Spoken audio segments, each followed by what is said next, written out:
We are back on Inside Politics. Our guest today, Dr. Alex Jahangir. He's the chairman of the Metro Board of Health. He's also the head of the city's coronavirus task force.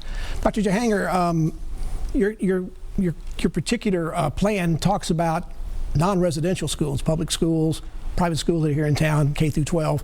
It doesn't talk about residential schools, the colleges and universities, and those are a big part of Nashville. We were the Athens of the South long before we were Music City. What is your guidance to schools like Vanderbilt and Lipscomb and Belmont and others? They got students coming back in August. Do you want them to come back and be in the dorms? I mean, those are not socially distancing kind of places normally. You're right. Those are big entities, and I know each of those entities have people who are working on those and really looking at best practices, and we trust that those entities will make the right decision. In fact, I work at Vanderbilt, and I'm actually on the Vanderbilt University committee that looks at what Vanderbilt's thinking of doing. And there's already some colleges, I don't know, here in town that have canceled their fall semester. So we're going to trust the experts who know best practices, who have a fundamental expectation of taking care of their students to guide that discussion. Also in the area of schools, the State Board of Education has sent out guidance to local schools, both public and private, about how to hold potential graduation ceremonies or graduation celebrations for the class of 2020. Those tend to be kind of large events. What is the guidance from Metro about those being held in Davidson County? So, two things. First of all, as I mentioned in an earlier segment, I want the experts to help us make these decisions. So there's actually a working group right now of our public schools, our independent schools, our parochial schools, and our charter schools, as well as members of the public health department, to look at best practices around graduation, summer programs, school year, as well as possibly school athletics for Nashville, Davidson County. We have in our order, in our roadmap, which will eventually become an order perhaps, limitations on crowd size gatherings at certain phases. I would just make the assumption that those crowd size gatherings will probably influence some of those decisions. But I hope that we, as a task force using the subcommittee, can better answer that question in the very near future. But I get it. I mean, my graduation ceremonies, the many I've had, have been very meaningful for me, and I have 3 kids myself, and while they're not graduating anytime soon, I can't wait to be a part of that. So we recognized it, but we also want to make sure the science and data keeps our community healthy, and with all of that. So a couple personal questions as we wrap up here. You became chairman of the Board of Health just last August, been in that position only less than a year. In your wildest dreams or worst nightmares, did you ever think you'd be in the leadership position like this during a pandemic, of all things? No, it was actually when I called my wife after our board meeting, I said, you won't believe this. The board committee members have voted that I take this role, and I have to go back.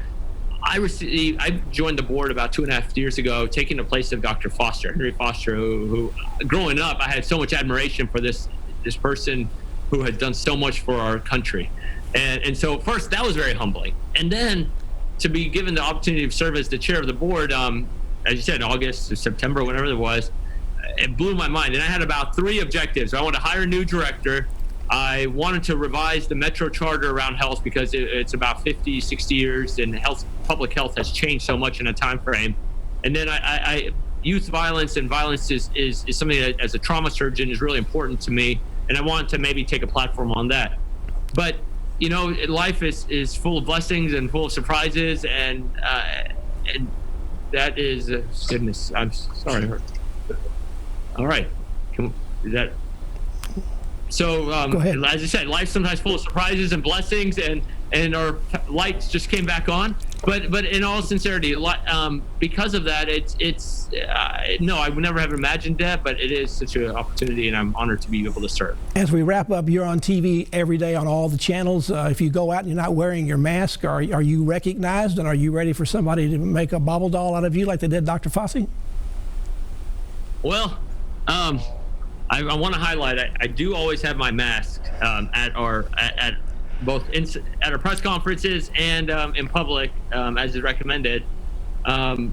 And yeah, it's very humbling for me. I mean, I'm a private person, and yeah, people recognize me occasionally, and it's very humbling, and I appreciate it, and I hope to God nobody wastes their energy or their efforts or their supplies to even consider a bobblehead. So no, I no bobbleheads, but in all sincerity, it is truly humbling and an honor to serve.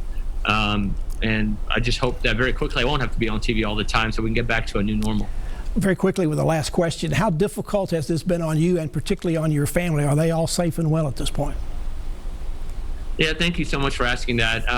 We've been very fortunate that they are safe. I have 3 young kids from kindergarten, first and third grade. My wife, who also works, has really had to take even a bigger burden